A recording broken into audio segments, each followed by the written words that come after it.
बिहार की राजनीति में दशकों बाद ऐसा प्रशासनिक भूचाल आया है जो मतलब प्रशासनिक और राजनीतिक दोनों भूचाल है जिसने सत्ता के स्थापित पुराने समीकरणों को पूरी तरह से ध्वस्त कर दिया है।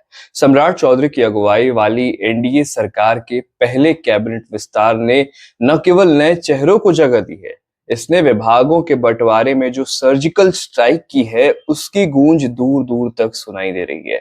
इस कैबिनेट विस्तार की सबसे चौंकाने वाली ऐतिहासिक घटना स्वास्थ्य विभाग का जनता दल यूनाइटेड के खाते में जाना है।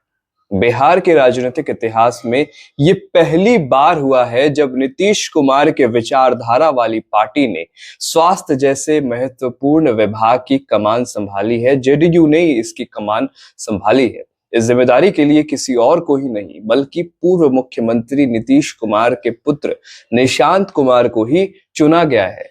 निशांत कुमार की सक्रिय राजनीति में ये धमाकेदार एंट्री न केवल परिवारवाद की चर्चाओं को हवा दे रही है, जो कि देनी ही है, जरूर दे रही है, ये भी संकेत ये दे रही है कि जेडीयू अब उन विभागों पर अपनी पकड़ मजबूत करना चाहती है जो पारंपरिक रूप से उसके सहयोगियों के पास रहे। या तो जब जेडीयू राजद के साथ थी तो राजद के पास रहे थे, या फिर भाजपा के साथ अभी वर्तमान में तो भाजपा के साथ रहे थे। दूसरी ओर भारतीय जनता पार्टी ने इस बार अपनी रणनीति में बड़ा बदलाव करते हुए शिक्षा विभाग पर अपना कब्जा जमाया है। अब जदयू के पास ये नहीं है। दशकों से जदयू के पास रहने वाला ये विभाग अब भाजपा कोटे में मिथिलेश तिवारी के पास चला गया है।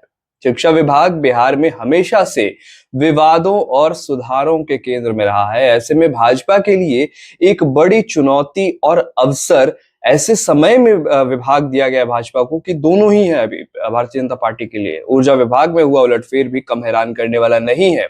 विजेंद्र प्रसाद की बात करें, जो वर्षों से ऊर्जा विभाग के पर्याय माने जाते थे, उन्हें हटा दिया गया है और उन्हें हटाकर अब बुलो मंडल को ये कमान सौंपी गई है। अब ये बदलाव साफ तौर पर सत्ता के भीतर पावर शिफ्ट को जरूर ही दर्शाता है।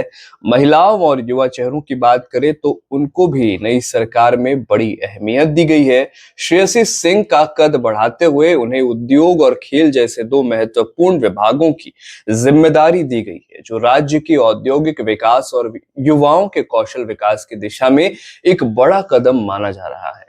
इसके अलावा प्रशासनिक सुगमता के लिए शिक्षा विभाग का विभाजन कर उच्च शिक्षा को एक अलग मंत्रालय का रूप दिया गया है, जिसकी कमान संजय सिंह टाइगर को सौंपी गई है।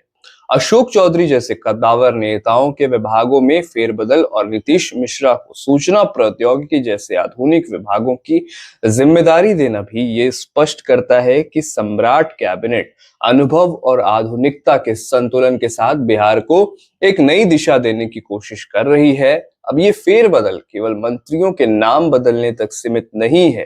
देखिए, ये बिहार की भावी राजनीति और शासन व्यवस्था में आने वाले एक बड़े बदलाव का स्पष्ट खाका पेश करता नजर आता है। इस फेरबदल को लेकर आपकी क्या राय है, हमें कमेंट करके जरूर बताइएगा। विचार लाइव देख रहे थे आप। मेरा नाम है विकास सिंह। धन्यवाद।